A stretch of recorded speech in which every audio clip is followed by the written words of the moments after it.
Well, Richard, thank you for allowing us to come into your home. Well, thank you for inviting me and letting me be a part of this. You know, the name Richard Black, I think, really became quite well known when you were a very young man growing up here in Islamorada.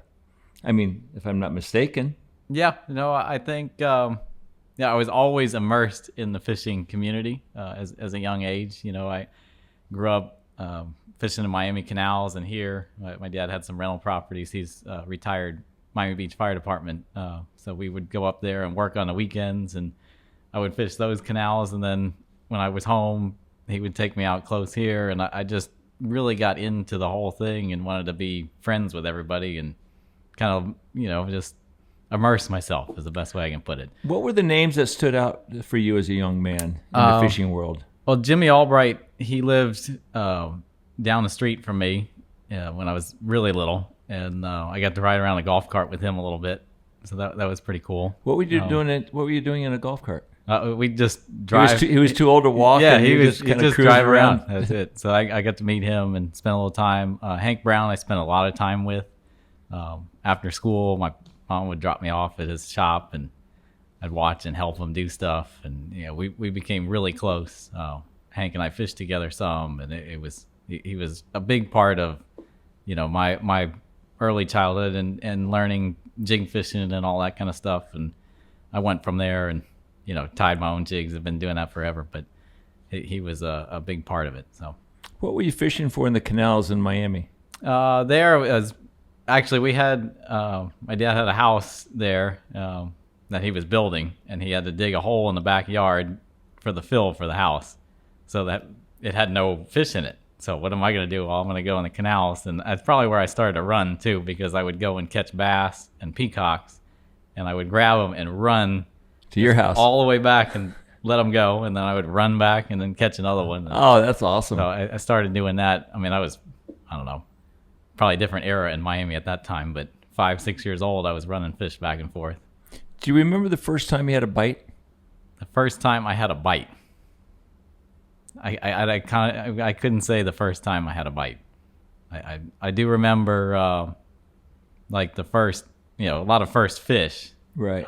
But not necessarily the very first bite. But you knew you wanted to do it again. I've had it bad my whole life. We just drive into your house here, and you just got off the water. It's May 10th, prime tarpon season. Where'd you fish today? How many bites? How many shots? Did you catch any? We didn't tarpon fish today. We did a lot of other stuff, but we didn't tarpon fish. So, well, that's what I think is so impressive about you is that your versatility is so great. And I've heard about your offshore skills, your backcountry skills. If there's ever a backcountry tournament, you usually win with 6 bonefish, 7 snook, and 3 bones or whatever. Jared Raskob says you're the best fisherman of all time. Yeah, well, he's pretty darn good himself too, I would say. So yes, he is. I think the two of us have kind of pushed each other along quite a bit. So he's like one of your good pals. You guys push each other? I think early on for sure. When we were both starting out, both of us have drive to be successful. There's no doubt, and he's very successful. And for sure, I think we've fed off of that over the years, especially the first 5-6 years. Like I really didn't fish the lower keys, and he was going down there, and he fished the slam with Jim Jr. and Jim Bocart Jr. Yeah, right. and they did pretty well, and I didn't really have that much confidence there, and I devoted years in focusing in the lower keys to make sure that I know every corner and everything there, and I feel just like that's my backyard is no up here. Kidding. So I think, and he's done a lot of the same. If I'm doing something, he's out there doing it too, and we've been competitive, but we're friends. So when you say lower keys, you're talking about Big Pine of Key West. All the way down. I'm feel pretty comfortable west of Key West all the way to my cutoff is Ocean Reef. I don't like going north Ocean Reef. So if we went fishing tomorrow in Key West, we could. What do you want to do? Where would you take us? Tarpon fishing? No, we're not tarpon fishing. You don't like tarpon fishing? No, I'd rather stay out of everybody's way there and do other stuff. But I enjoy tarpon fishing when it's good, right? Like anybody does. But you're talking about not liking it this time of year so much because there are so much pressure. There's so many people on the water. So much pressure. Yes. You kind of like just to be alone because you can go fish for everything else. Like, tell me about your day to day. We walk in. Tell me what it is like to in the day of a fishing guide. Okay. Like what you had today. Like what? Like start to finish. Yeah. So actually this morning it's kind of a weird day today, but I started. We needed some shrimp, but nobody has shrimp this time of year, and so I got some crabs anyway. And Hold on, did you run? I didn't run this morning. You no. didn't run? No, I didn't run this morning. What? No. You on the road? Are you a roadie? You run every morning? Not every morning, but I run some. And, Where did that come from? I grew up running. I ran in college. For the track team? Cross country, yeah. Oh, okay. So I did that. So no, I didn't run today. And from there, I have my game plan already set. Bring the rods, whatever we need, and go from there. So it was unfortunately today I had a flat tire on the way down, so that kind of threw everything into a loop. But stuff happens. Okay, but then you get on the skiff, and are you bone fishing? Do you go permit fishing? No, we're actually doing a Capt tournament, which is a great charity event here at Chica Lodge. It benefits Crohn's and colitis. And Mitch Whittam? Yep, Yeah. Mitch puts that on, and it's a fantastic event. First class all the way. And he's got a bunch of great people, and everybody has, probably 30 plus guides, and you switch every day. So the way the point scale and that's set up, some people want to fish for points, some people want to fish just to go have fun. So right. we fish for points today. So Oh, cool. we did. So let's get back to the story. Where'd you go? Not where'd you go, but we ran, went to Flamingo, and we caught reds and snook. You're allowed 3 of each. And we caught some sharks, caught some Goliath groupers. We went and we went down the road, permit fished, and we couldn't get those to bite. And you found a permit. We did, but didn't bite any bites. And then we finished off bone fishing, and we caught 3 bonefish. So Well, there you go. yeah, so it's You go to Flamingo, That was catch kinda- 6 fish, that was kind of like our day today. go see 50 permit in the middle of Keys somewhere, and then you catch 2 bonefish. yeah, it just I enjoy that. It's as much challenging myself. I had set my plan. I do that every day, Right. whether it's a tournament or not. And you're just trying to match the plan. And some days it doesn't work, and some days it does. Right. Do you want to tell Richard about our day today? Okay, so we wake up mid-morning because I can't get up anymore. 9:30. 9:30. I'm old and I hurt. But we had stuff last night and podcast work and whatever. But we got up, went on the ocean side. Don't want to tell you exactly where, but somewhere in the lower Keys. It doesn't matter It anyway. doesn't matter where we go because our boat's called Captain Zero, the SS Zero.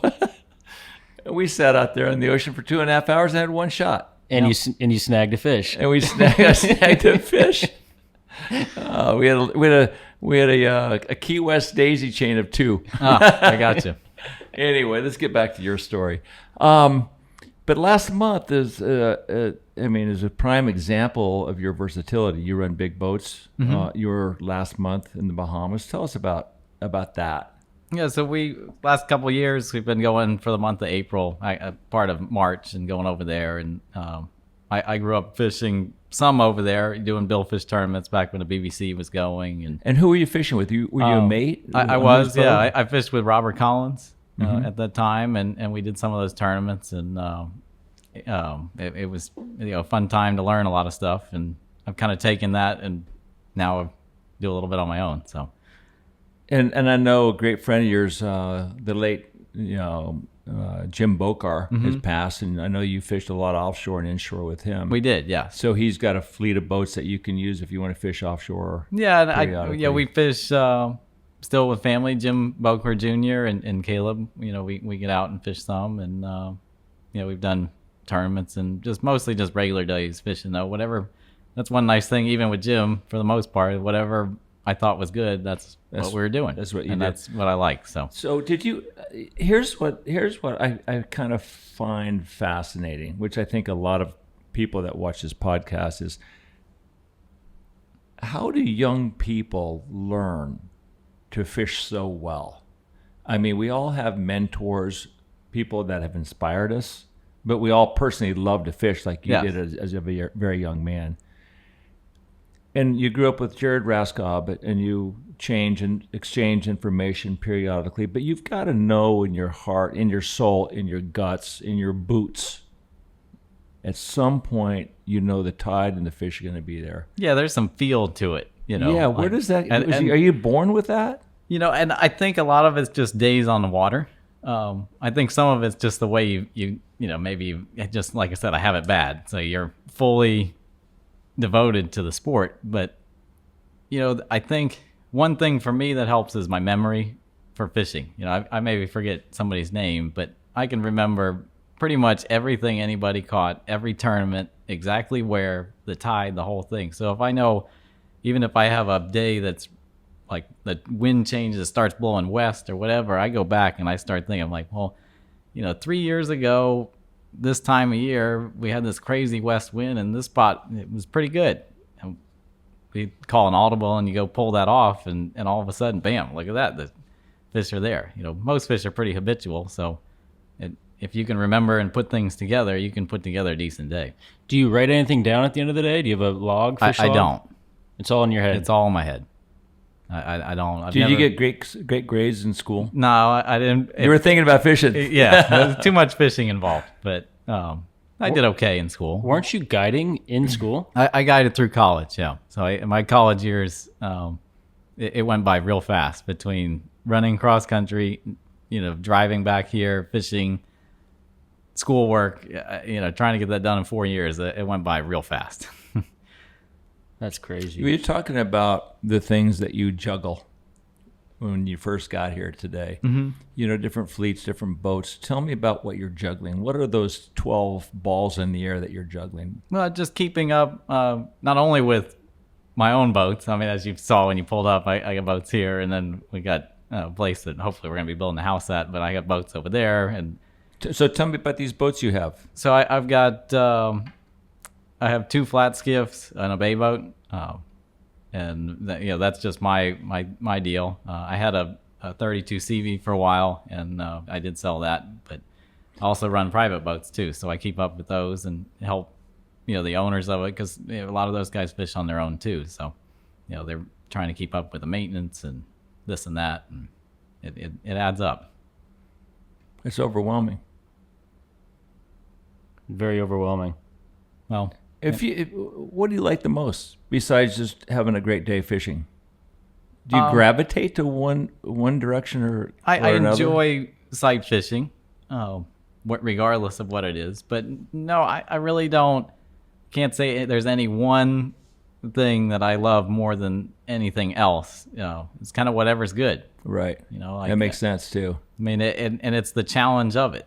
If I want to go do something, or like, you go lower keys and say, I want to catch 10 bonefish today or whatever. So the goal is to catch 10. Or, we're going to fly fish for sharks. We want to catch a bowl of black tip and a lemon in the same day. Just it's the challenge of it that makes, the fun. That makes the fun for me. Right. Talk to us a little bit about bait. I heard you on, I think it was Tom Rowland's podcast, talking about bait. You were going down to Key West on a slam tournament or something. You brought all these shrimp and crabs, and you filled up the bathtub in a hotel to keep your baits protected or whatnot, and to make fresh. it. Yeah, and you ice them and bubblers in it and the whole deal. It's that important, huh? Oh yeah, it makes the whole thing. It's all preparedness. You're not going to go fish the day of the Gold Cup and show up with your fly rod's not strung up and we'll rig them up when we get out there. It's just, it doesn't work that way. But I don't think a lot of people understand how seriously you take the bait, and how serious and how important it is to have fresh bait. Yeah, talk about that. I think for the most part, in anything bait fishing wise, I mean that your success, a huge part of that is measured off of the bait that you have. So for backcountry fishing, whether it's for the all tackle permit bonefish tournament, I want to have X amount of crabs, shrimp. I have them vacuum bagged and frozen in case there's no shrimp along the way. I start stockpiling crabs a week before. You got to feed them every day. You want them to be healthy. Do you have pens here at the house? I just keep everything on air. Where our other places, I have a canal there, so I got, I don't know, pens in the 10 canal. bait cages there, and 10. the whole thing. And during sailfish season, everything's divided and feed them all. And you know, I enjoy bait fishing too. I love doing that.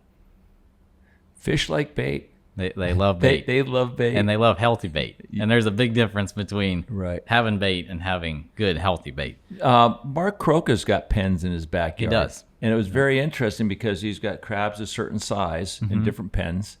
And he's got bubblers and he feeds them. And I just found that whole world to be fascinating.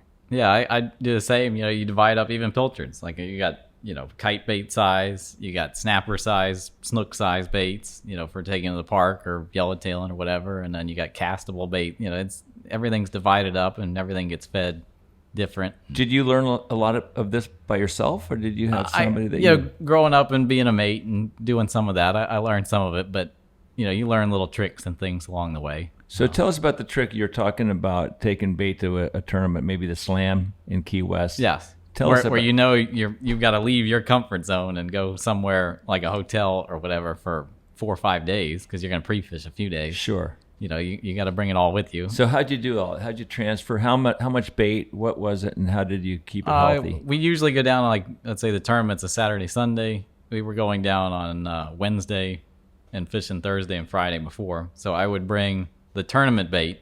I have usable bait for our practicing, but then tournament bait you don't touch. So that would stay in the room.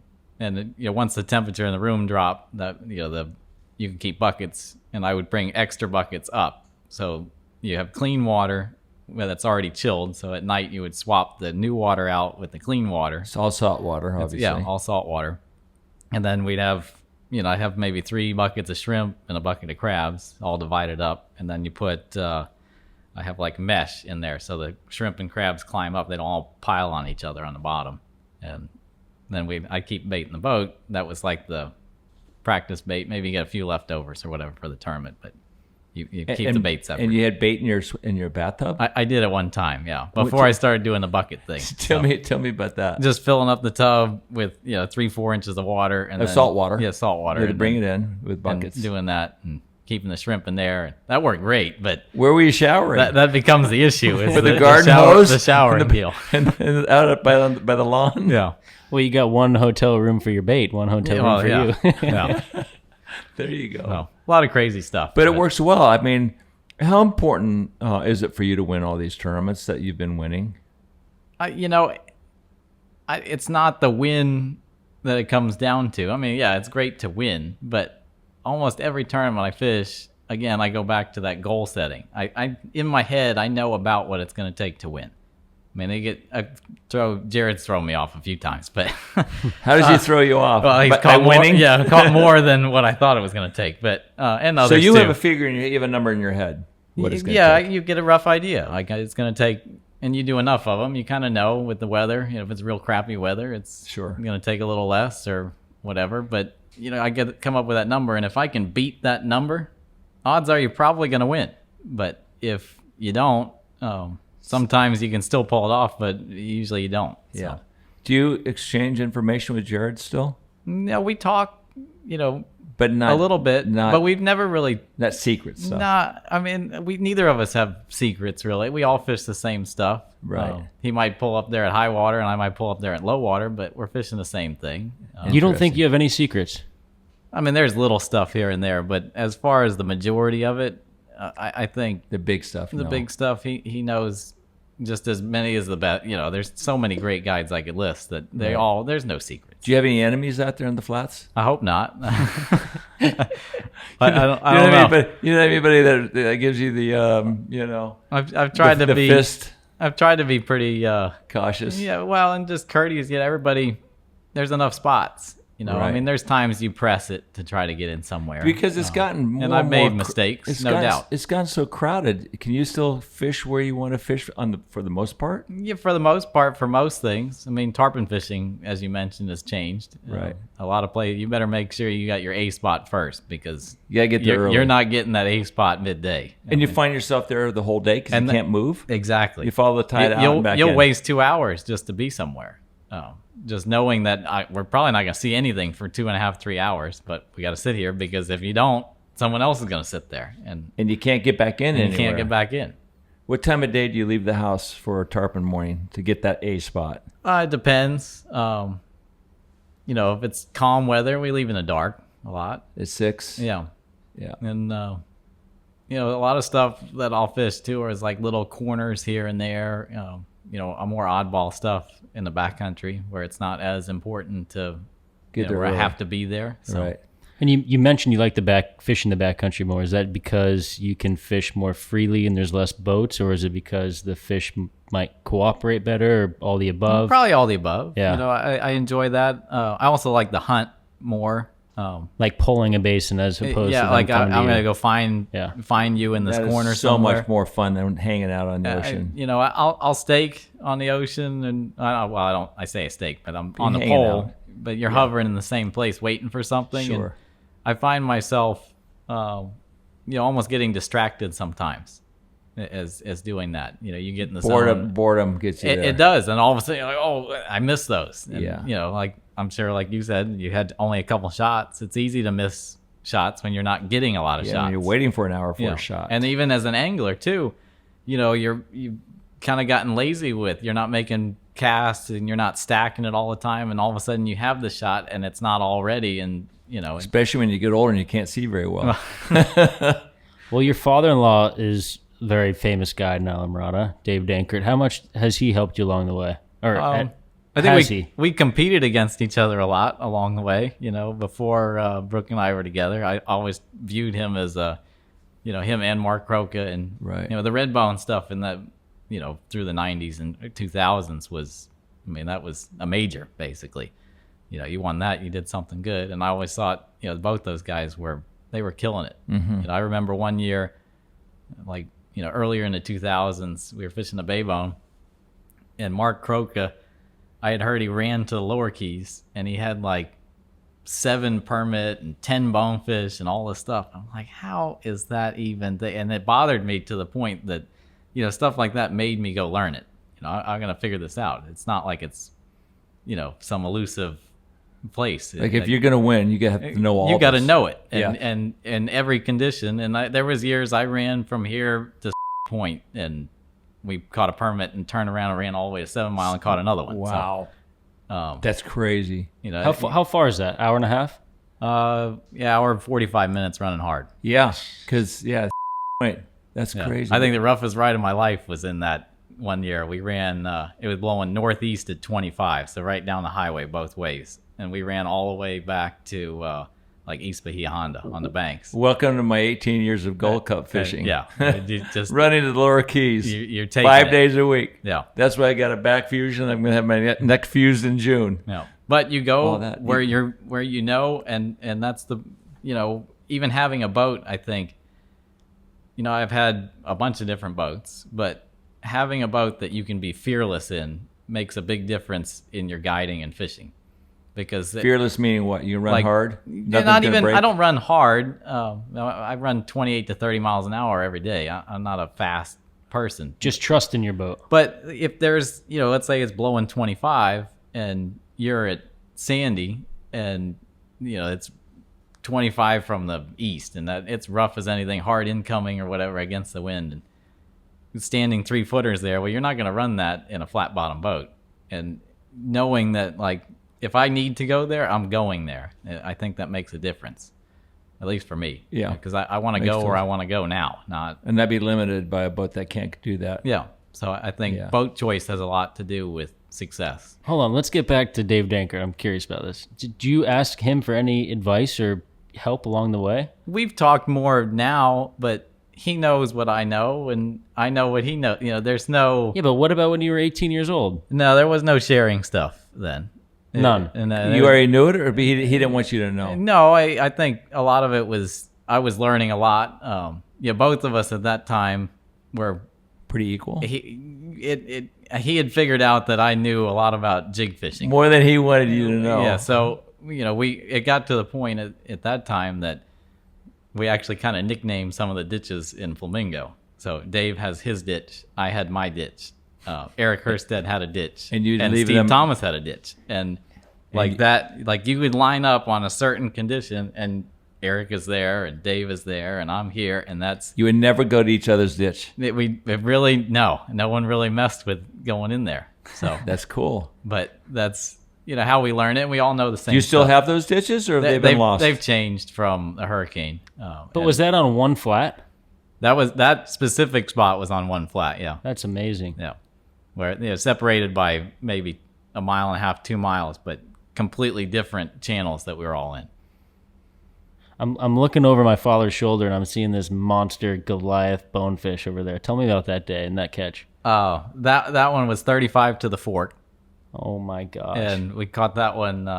With Bokar? No, actually, I caught that with a gentleman named John Kaiser. I fished a bunch with. On bait? And we did catch that one on bait. Shell key? 13B, yes. And it was blowing 20 from the northeast. And I think he tailed a bunch. We probably threw 25 times to him. Every time he would turn right or we turn left, and we're missing it either way. And finally, I remember the fish had made a big mud, came up, smoke screen pouring out. Right. Made a left-hand turn, and he threw too far up in front of him. And the wind, he had the rod up too high, and it kited across. And as I'm telling him to drop the rod to get it down, to get that shrimp down, it kited across the fish's face as he lifted his head up. And he turned, and as the shrimp fell, he just spun around and pegged it. How big is that fish? I thought he was 18. 18 pounds. I thought he was 18. His Oh biggest one my I've ever gosh. held. I've weighed some, 14s, 15s with Jim, but that one was way bigger than At least anything as else. big as your upper torso. It was, yeah, it was big.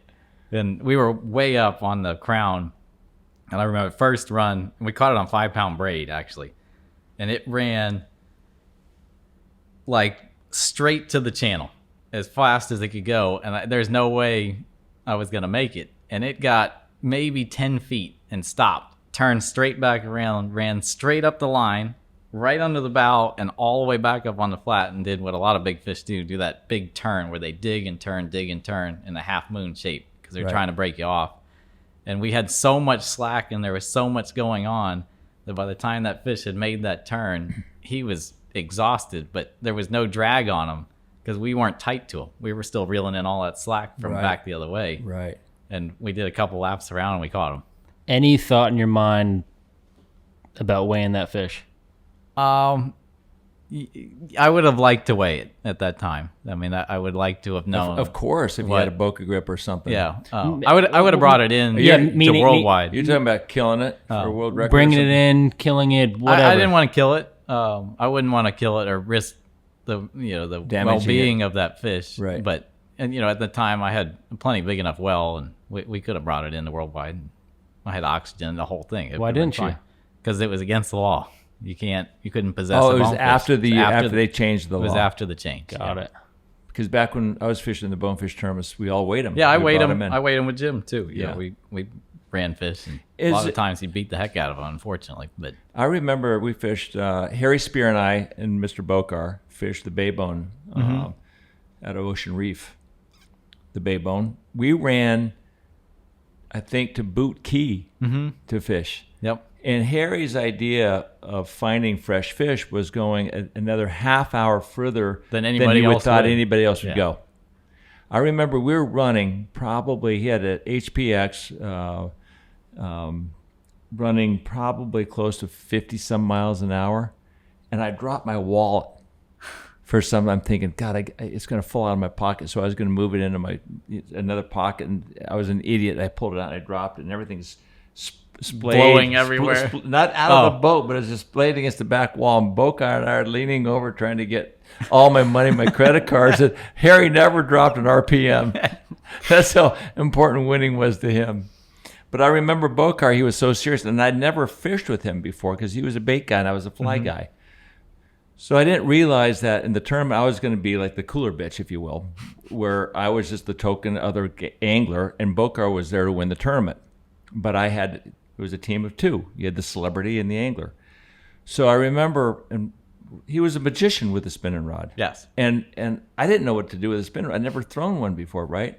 So the very first, 15 minutes of the tournament, Harry's got us up on a bank, and here come these bonefish. And Harry says, okay, Bokar, go. So Bokar goes. And he goes, okay, Andy, you go. And I accidentally like threw my shrimp over his fucking spinning rod.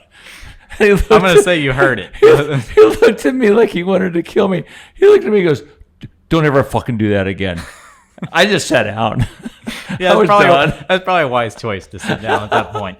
I didn't realize this was real serious This stuff. is a real deal. So there was, I think I had to catch one fish. So finally, I had the token bonefish, and then I was the cooler guy for the rest of the week. But he was a great guy. Who was the best fisherman that you've seen in your boat? He was very good at big mudding bonefish. Yeah, that was probably what he was really good at reading it and leading, knowing the movement. He was the king of the crack crab. Yeah, bite the edge, bite the crown. Big leads up in front. But there's more to just throwing, 20 feet in front of a fish. Like that doesn't really do much. You've got to know the wind's pushing the current a little bit, or it's coming in this way. The habit of that fish, how many times he turns. If he's going to go up to a ridge, he's going to turn on that ridge, right or left. And some of it was a guess, but he was really good at fishing those big ones and reading them. So you'd crack it with, you'd just crack it. He would bite. You bite the corner. Yeah, we'd have a live crab, and he would bite the edge, like right up to the legs, and bite it off. You know where the sharp points are. You'd bite that whole thing off. I just wanted Richard to say it. I didn't want you to say it. Yeah, no, he would bite it off and let it fly. And we would go through some crabs. I mean, we big fished a lot together. Why not use shrimp? I like to use shrimp more. And at the to the end when we were catching big fish, I got him to change some. And why? We changed a little bit of our style. I fished deeper probably than he was used to. We fished a lot of like 3-4 foot mudders, where I think you can be more aggressive on them, and you don't have to read the current as much. It's not as fast. Shallower water, it's condensing down the current, so it's going faster over the bank. Where it stops, 4 feet of water, they're not going to get the flow that they are up shallower. So I think throwing the shrimp and be able to slide it and move it a little bit just gave us a little more versatility in that aspect. And you put split shot above the hook, or yes, yeah. Split shot above, and we rig it shrimp a certain way where you take the tail off, but you're not actually. There's a part of the shrimp where you don't rip the tail off because then it exposes the meat. You're removing the blades of the shrimp's tail to leave it intact. So you don't hurt it. Yeah, so the shrimp stays alive, and also when you do the hooking on it, the hook's not going to slide because it's actually going through the membrane of the body instead of just a big open flesh spot. So there's doing that. You can keep the shrimp alive, and you could drag him along for an hour, and he's going to stay alive doing that. How's the bone fishing right now in Alamorada? I mean, I know it's not great, but yeah. I think our bone fishing, we've been up and down on numbers, better for the most part, but big fish, no, we haven't. I don't think I've seen one over 9 pounds since 17 was the last year I caught one. That was like a 14 and change. A 14-pound fish in 17, and then I haven't seen one since. That year, did you see any other big fish? Yeah, we had not a number, but we had a few around. I could name them pretty much, but I mean that was, you're throwing at the same big ones over and over. Right. And I think there's some big ones around. I don't think they maybe do the habits that they used to. They maybe stay in channels more, deeper water. Yeah, a couple of years ago we were in the pocket, and there was a school of like 12-pounders that went by us on the bottom like a cloud, just with big jacks mixed in, and they disappeared out, like headed out to the Gulf. So, and there's definitely no 12-pounders back there, that's for sure. So, maybe they're out there and they catch some in the bay, but we just don't see it. We just saw a bonefish presentation in the Lower Keys last night that Ross presented. Yeah. They had the bonefish aggregation that they showed up in Key Biscayne, and you were seeing like 2,000 fish that got together, and in front of the camera, all these bonefish are going by, and you see this monster, and Ross said that might be a 20-pound bonefish, and that was just filmed recently. So there are big fish around, but I think maybe possibly the pressure of boats Yeah, maybe the food. So I mean, you think about it, a lot of the bay bottom, there's probably just as much food there as there is on a flat. And if you get casted out up on a flat or there's sharks up there, why not stay in that basin where you're safe? You eat just as much. Yeah, for sure. You have all these tournaments that you're fishing, and I think, if I'm not mistaken, the big fly tournaments are the spring and the fall flies, and the 3 tarpon tournaments. Does that, you have any sort of a really fire to win, like the Gold Cup? And I would love to win a Gold Cup. What would that mean to you? It would. I mean, that would be a big deal, just as far as career goes, for sure. I find any of those guys that win that tournament, they're at the prime, both angler and guide, of their tarpon fishing ability. Right. I mean, as good as anybody. You're right. You're up there. But I mean, I think that if I were living down here in a guide, if you're a fly guy, but see, you're everything. I was just wondering, how much does that weigh compared to the rest of the stuff that you do? It may not weigh as much as someone else. That's what I'm thinking. I would still love. I mean, I put 110% into that. Sure. I fish with Ed, and we've got most releases a couple times, and we've had some bad luck like everybody. But, yeah. How great is the preacher man? He's Ed great. Young. He's great. He's the best. Come on, let's give Ed Young. Preacher man. Oh, Ed Young. Yeah. Love you, brother. He's such a good guy. He's the best. What is there out there that you don't know and you're trying to find out, if anything? Oh, lots of stuff. I learn stuff every day, and I always try to figure stuff out. What kind of stuff are you learning at your level right now? It doesn't matter whether it's permit fishing or bone fishing, just snook and redfish, all of it. I want to fully understand, just because a fish is there, like, why is it there? Is it there year round? Is it there only in this tide? Does he live there? I mean, all of it. I've always been addicted to learning more about whatever it is. But I think that people like you have a mind that has the ability to learn, where a lot of other people don't learn new stuff. They see this fish and they fish for it, quite often here and there, but they know that they come in on a certain tide. Yeah. And I think that you might have the ability to learn where a lot of others can't. And I think some of that... You think differently, maybe. Yeah, well, and I think some of that is out of my comfort zone. I love the challenge of it, of the unknown. I remember one year we were fishing in, I think it was the spring, one of the spring tournaments or something. There's no redfish in Florida Bay. And, well, they got to be somewhere. So I ran from here all the way to Chuckaluski and basically pulled in places. I had a little intel of saying, like, this stretch of shoreline has had some fish, this and that. And then it just went in totally blind. And we found them. And we caught a ton of fish. And it just, I think Rick has told me, too, that... Rick who? Ruoff. Okay. We're pretty good friends. And, he's said a couple interesting things to me that kind of caught my memory of stories and stuff. He's a great storyteller. The best. And he was saying something about Huff one year. They were up in Whitewater Bay, and Rick knew this corner of where these tarpon were or something, and he had it all dialed in. And they get in there, and there ain't a fish anywhere. And Rick's like, I don't know what to tell, And I think Steve, or he said, why don't we go over there on that edge over there? I'm not, I think let's go over there. Rick said he went over there, and there was a pile of tarpon, or whatever it is. And I think that you've seen so many things, and I by no means have compared myself to any of the great guides, but loving the game that much, and your mind changes to the point that you put yourself where the fish are, I think.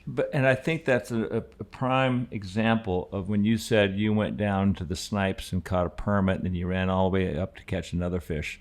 I was fishing with Huff recently, and he was saying, certain days my mind is racing. I'm wondering this wind, what is that tide doing? Where's that wind pushing that water 15 miles from here? Yeah. And you make that run. Because it happens here. I've learned that, like, Florida Bay could be completely jam-packed with water, and Lower Keys, it's bone dry from, content south. And our water moves like a giant sheet, I think. And it's like he said, it's somewhere one day and it's somewhere else the next. And I think it flows that way. Florida Bay as a whole flows as a giant sheet anyway. When it's high tide at Flamingo, it's low tide here. So it's moving as a sheet across Florida Bay as one, pushing it out on the ocean or pushing it out in the Gulf. Like a tidal wave. Yeah. So when you were learning the Lower Keys, how long ago was this? I started in like mid-2000s. Okay. So there's not like extremely high-tech Google Earth at the time. I'd actually wish that none of that stuff happened. I don't like the marine tracks, right. But all stuff. That's all getting into my question. So how did you take a physical map and say, I'm going to try this on a middle of a fall, and then you'd go there on a low rise? And then you start putting it together, this island's good at high water. Well, that island looks kind of like that island, so maybe let's go over there at high water. And then you start piecing it all together, but also going down there, for all the tournaments, and we fished the Marathon Bonefish tournament, fished down that way, and you won that with like 50 fish one day or something. No, we haven't caught 50 in one day, but we've caught a bunch. You caught a 50 in a day and a half. Yeah, we've caught. I think last year we had 55. 55 in 3 days. There you go. So. But if you didn't have any intel and any knowledge on a certain bank or certain flat, how often would you fish that spot on different tides before you cross it off? I try to basically high, low, and medium, and so three times per spot. And a couple different directions. And a lot of time, like even today, you go down there, and I do it in Florida Bay. Sometimes you run by something. I fished it maybe 5 years ago or whatever. It hasn't been good since. And at the end of the day, maybe we swing in there. I take a look. And a lot of it's just the try. Harry Spear once told me, I spend at least an hour a day looking for something different, looking for something new. And his guide or his angler didn't know what he was doing.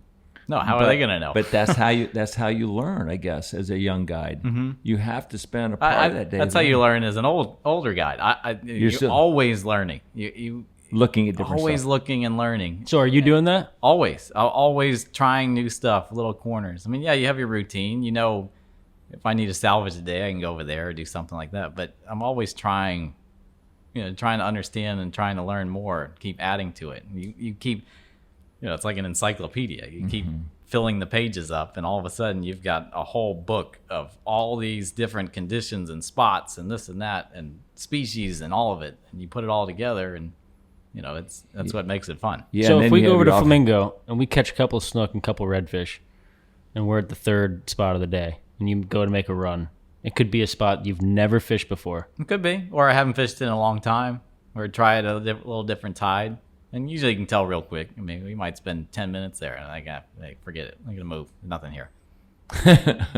10 minutes it takes. Maybe, yeah, depending on where you are. But if there's no life, it's life attracts life. So, so you're talking about stingrays and sharks? Stingrays, sharks, and birds. Wading birds tell you a lot on a flat too.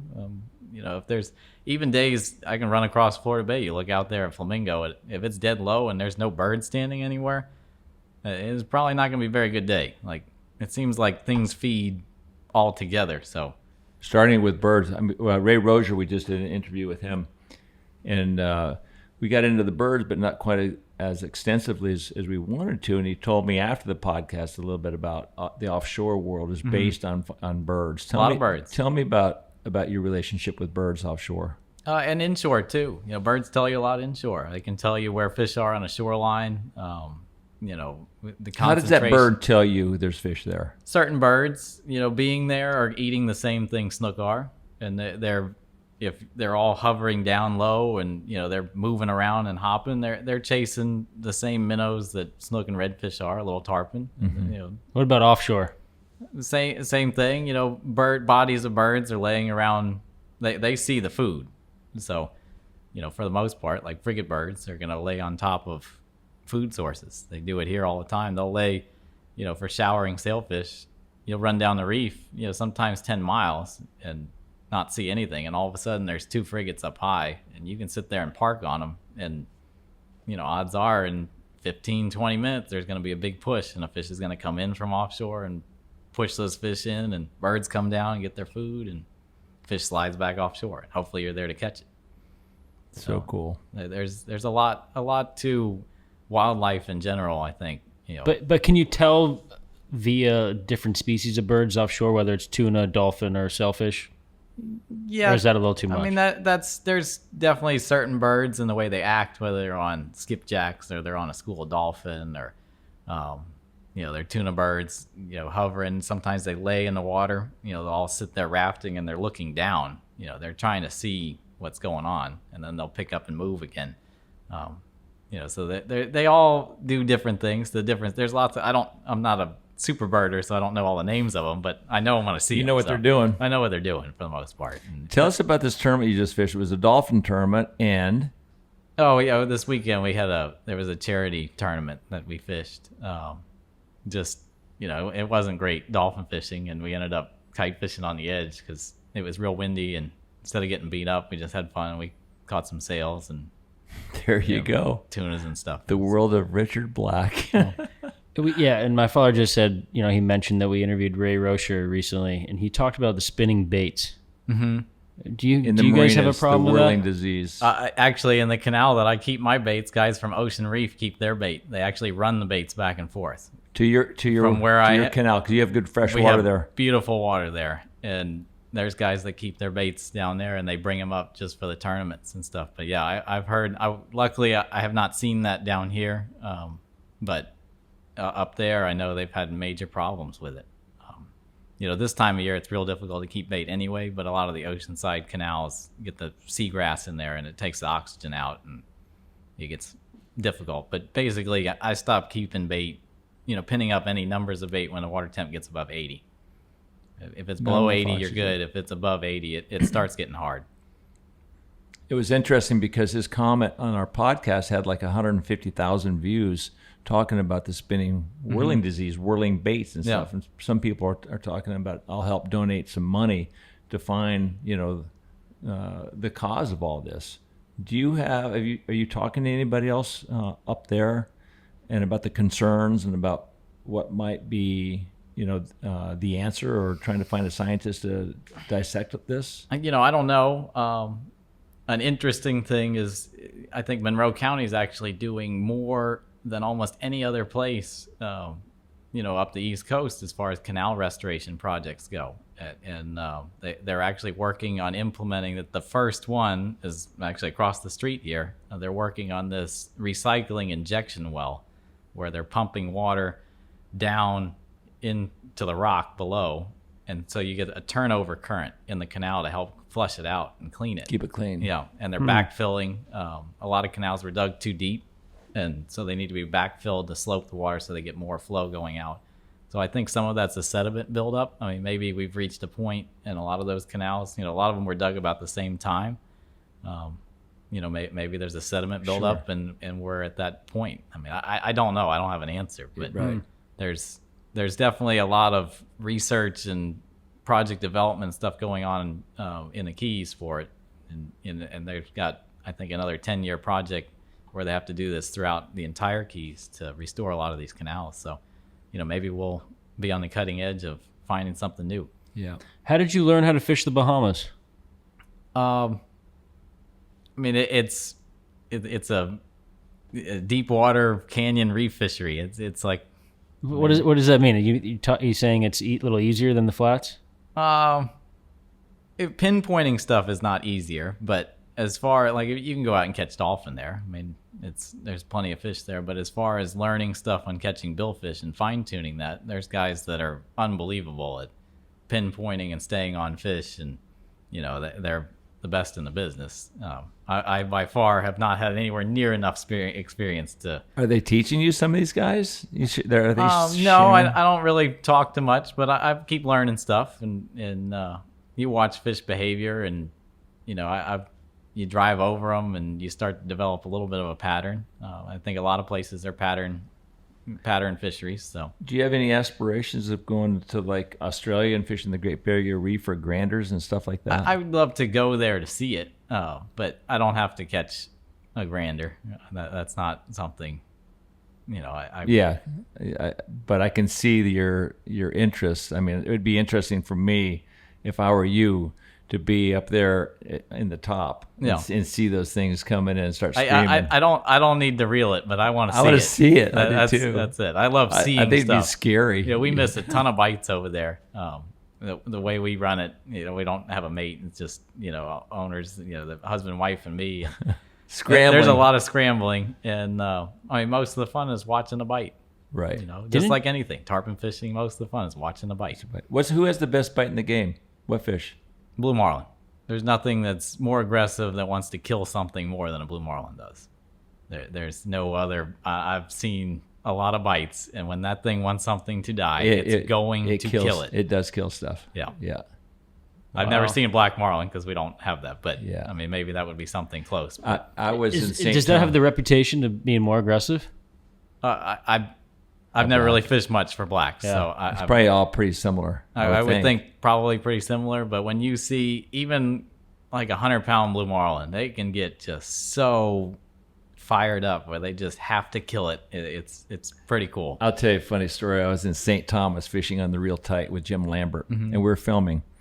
And we caught a really big fish that morning, like 700 pounds. And then I happened to catch one around 250 on a fly later. We were there for a week. And then at the end of the day, Eddie Herbert was our captain. And I had my fly rod, my line haul strung out in a water bucket, waiting for the shot. And all of a sudden, left rigger, left rod, and screaming and screaming and screaming. And Eddie Herbert, and I got my fly, and I'm not fucking moving. And Eddie Herbert, she screams in, "Get that fucking fly out of there. This thing's big." Right? And I hung it. I'm chucking. I'm in. Gotta go. They pulled that teaser and I threw my fly and hooked this thing, and it never jumped. It just took off. My reel is spinning. You cannot see it. And I turned to my cameraman, Kevin Tierney. I go, "Something is going to break." and right then he made a left or a right and everything was gone. Was it. But I couldn't believe the power I felt there for that second. Yeah. But the big commotion, it's like a car crashing onto the ocean. It is. And the maneuverability of that fish is just amazing.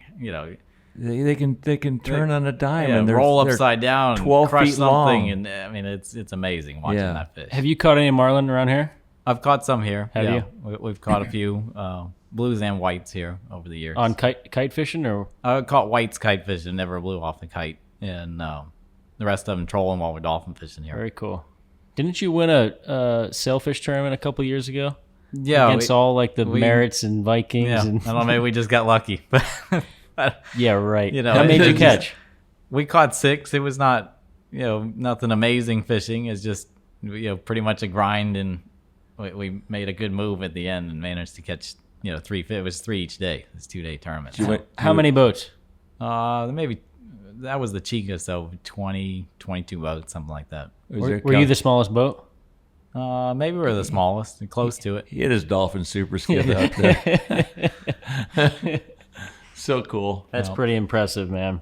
Well, thanks. What are you most proud of? My whole life, family, the whole thing. That's what I'm most proud of. Just building I'm proud that people like me, as I've had a decent reputation, and I love doing what I do. That's what I'm proud of. That's awesome. You got to love what you do. I know it's first and foremost your family, obviously. Yes. Although Brooke might argue sometimes. Sometimes I have an issue, but what is your issues? Oh, that sometimes fishing maybe you bring it home. I get a little too cranky involved at home, but it's a love of the game. That's the nature of the beast. Mm-hmm. And Emmy, your daughter's hooked on fishing, huh? Yeah, she's definitely into it. She's still young, and we've got her. She's caught way more than I did at her age. Let's put it that way. I mean, I think she does. She's involved in the IWFA, their junior division. They do species awards, and so she's into it, and she sees Linda and Brooke, and they are competitive in a lot of the tournaments and stuff that they've done. So she puts herself. So your there. wife is in tournaments, Linda, daughter of Dave Danker. Brooke, Brooke, I mean, but she competes against Linda and these other ladies. Yeah, in the IWFA, and right. it's fun for me too. In that, you know, Are you guiding them? Can you guide your own wife? Yeah, well, it's a year-long deal, so you're just So you can. A lot of it's just going out in an afternoon. Do you argue on the boat? No, we don't argue on the boat. I'm happy to be out. So, and we don't get to fish that much. Right. You get so busy. It's hard. So if something's good, you know, That's so cool. we'll go do it. Well, thank you for allowing us to come here. Yeah. Well, thanks. It's been great, Richard. You do have a great name. People love you, and the respect is unbelievable. Well, So thank you. I appreciate it, and I appreciate the opportunity of being a part of this. So. Thanks so much, man. Awesome. When I saw it's West Side Story, when I saw it's just a